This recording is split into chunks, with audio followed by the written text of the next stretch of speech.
આપણે agri commodities તરફ આગળ વધીએ અને એગ્રી કોમોડિટીઝ અંગે ચર્ચા કરવા માટે આપણી સાથે ટ્રેડ બુલ સિક્યુરિટીઝના ભાવિક પટેલ જોડાઈ ગયા છે।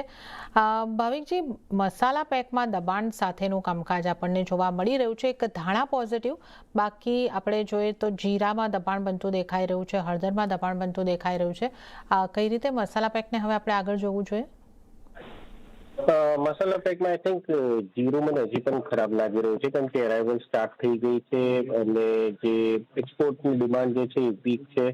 ઓવરઓલ 23,000નો જે સપોર્ટ હતો એ પણ બ્રેક કર્યો છે, એટલે વિગતથી લાગી રહ્યું છે કે 22,500 સુધી આવી શકે છે। તો જીરામાં શોર્ટના રિકમેન્ડેશન છે 23,000 આસપાસ, 22,500ના ટાર્ગેટથી અને 23,300નો સ્ટોપ લોસ રાખી શકે છે। ધાણાની વાત કરીએ તો ધાણામાં હજી પણ સપોર્ટ જે 10,700નો છે બ્રેક નથી થયો। અગેન એરાઇવલ જે છે લીધામાં બાદમાં તો સિઝનલ કરતાં થોડીક ઓછી એરાઇવલ છે, જે અગેન પ્રાઇસને સપોર્ટ લેશે અને ડિમાન્ડ જે છે એ ઓવરઓલ ઠીક લાગે છે। એટલે ધાણામાં મને લાગે 10,700ની નીચે નથી તો ત્યાં સુધી બાઇંગ ઓન બેકસેટ સ્ટ્રેટેજી રાખવી જોઈએ। આજના દિવસમાં 11,000ની આસપાસ બાય કરી શકાય, 10,700ના સ્ટોપ લોસથી 11,500નો ટાર્ગેટ રાખી શકાય છે। અને હળદરની વાત કરીએ તો હળદરમાં મને લાગે છે કે પ્રાઇસીસ અહીંયાથી હજી થોડું કરેક્શન થઈ શકે છે। ઓવરઓલ તો હળદરમાં 16,250ની આસપાસ શોર્ટ કરી શકાય છે 15,500ના ટાર્ગેટથી અને 16,600નો સ્ટોપ લોસ રાખી શકાય છે। ઓકે, તો અહીંયા આગળથી આપણે મસાલા પેકની સ્ટ્રેટેજીની ખાસ કરીને વાત કરી છે અને અન્ય કોમોડિટીઝ, એગ્રીકલ્ચર કોમોડિટીઝમાંથી ભાવિકજી આપની ક્યાં કઈ રીતની સલાહ બનશે? વેલ, ગુવાર પેક આપણે જોઈએ તો અત્યારના ટેકનિકલી તો થોડુંક હજી સેલ જ દેખાડી રહ્યું છે।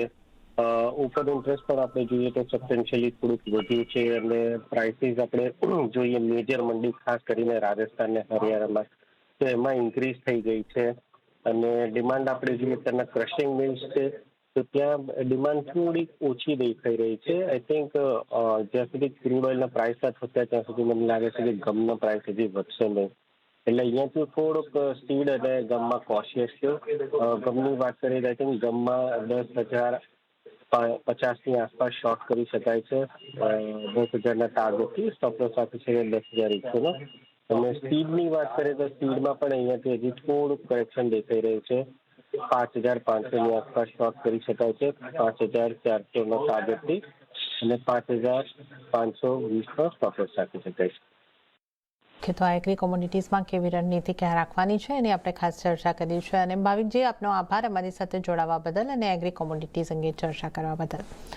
ત્યારે જ હાલ કોમોડિટી લાઈવમાં આટલું જ। મને પણ આપશો રજા, પણ આપ CNBC બજાર સાથે જોડાયેલા રહો। આગળ મારા સહયોગી આરતી મહેતા આપને માટે લઈને આવશે બજાર હેલ્પલાઇન। નમસ્કાર।